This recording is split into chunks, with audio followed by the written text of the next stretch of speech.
निशांत सिंह जी लुधियाना से। श्री महाराज जी राधे राधे, आपके चरणों में कोटि कोटि प्रणाम। महाराज जी, शरीर का जन्म गुरुद्वारे में ही हुआ, वहीं गुरु वाणीजू का निरंतर प्रभाव होने के कारण मन में प्रभु कृपा से भक्ति भाव भी बढ़ा। वाणीजू में श्री हरि वृंदावन धाम की महिमा का गायन भक्तों ने किया है, तो शुरू से अंदर में मन यहाँ के प्रति प्रेम रखता आ रहा है। हमारी वाणीजू में कुछ शब्द हैं जो दास कहना चाहता था। जी महाराज श्री आप जी ने ना ऐसी कृपा की है जो जे को कहे पीछे पछताई, कहने के बाद पछताना ही होगा, शब्दों में बयान नहीं हो सकती। महाराज आपने जैसी दरासी उठाकर जहाँ ले गए है ना, बहुत शुक्राना है महाराज आपका ना। इसमें प्रधान बात क्या है जी महाराज। कि इसमें गुरुवाणी की कृपा है। जी महाराज। गुरुदेव विविध रूपों में वर्षा करते रहते हैं वचनामृत की। अगर गुरुवाणी की कृपा न हो तो हमारा हृदय पात्र नहीं बनेगा, और हृदय पात्र नहीं बनेगा तो हमको जो अमृत वर्षा होती है संतों के वचनामृत की, वो हम पकड़ नहीं पाएंगे। ये गुरुवाणी जी की कृपा है जो आपका हृदय पवित्र है और आप उस बात को पकड़ रहे हैं। इस कलयुग में ये जो वाणी है, ग्रंथ साहब है ना, ये मूर्तिमान मोक्ष है, मूर्तिमान प्रेम है, मूर्तिमान सदगुरु हैं। सदगुरु कभी अंतर ध्यान नहीं होते, वो अपनी वाणी में विराजमान रहते हैं। जैसे हमारी जो आचार्य वाणी है, उस वाणी में लिखा है कि नाम वाणी जहां श्याम श्यामा तहां। अगर गुरु प्रदत्त नाम चल रहा है और वाणी जी का आप गायन करते हो तो वहीं भगवान विराजमान है। जहाँ वाणी जी का गायन हो रहा है, जहाँ नाम कीर्तन चल रहा है, नाम जप चल रहा है, वाणी जी का कीर्तन, वहीं प्रभु विराजमान है। शास्त्रों में भी कहा गया है, मद भक्ता यत्र गायंती तत्र तिष्ठामि नारदहा।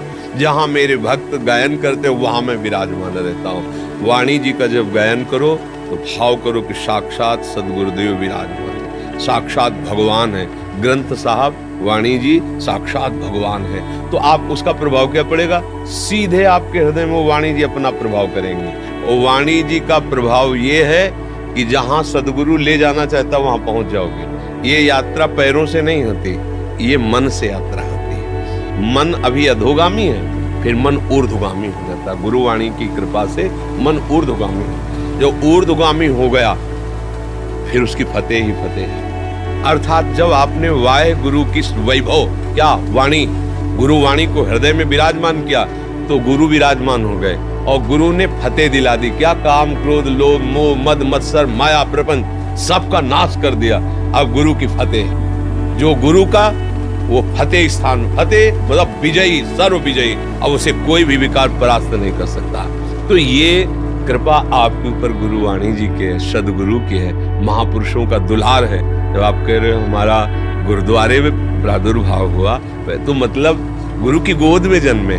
अब बस गुरु के समीप पहुंच जाओ, अब कहीं इधर उधर हमारा जीवन न जाए और हम गुरु की गोद में पहुंच जाएं, हम गुरु की सेवा में पहुंच जाएं।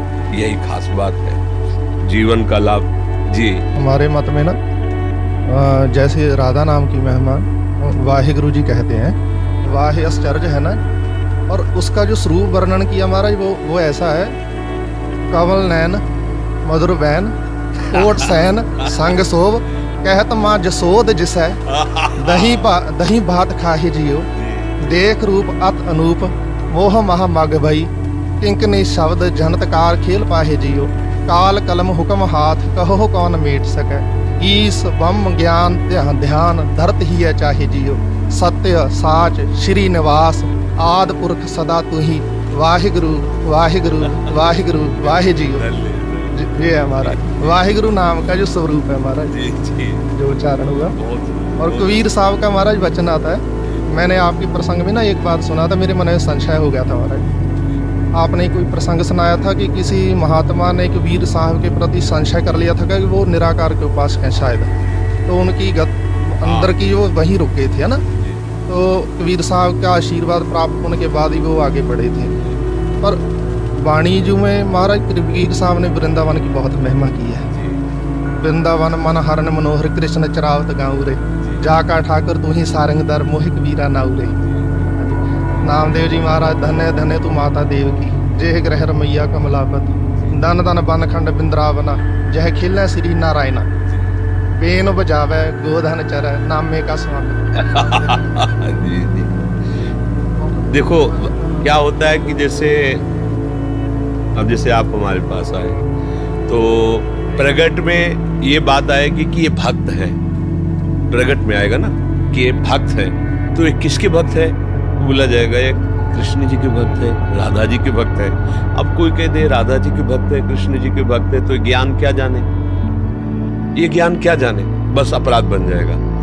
क्योंकि कोई भी महापुरुष जब उस सत्य तत्व में जुड़ता है तो पूर्ण है ना सत्य तत्व, तो उसे पूर्ण होता है, उसका ज्ञान पूर्ण, उसका वैराग्य पूर्ण, उसकी भक्ति पूर्ण। तो वहां बस इस बात का हो गया हरिराम व्यास जी को कि कबीरदास जी वृंदावन के नवनिवृत्त निकुंज के प्रेम को बस इतना मात्र कहने से लीला बंद हो गई।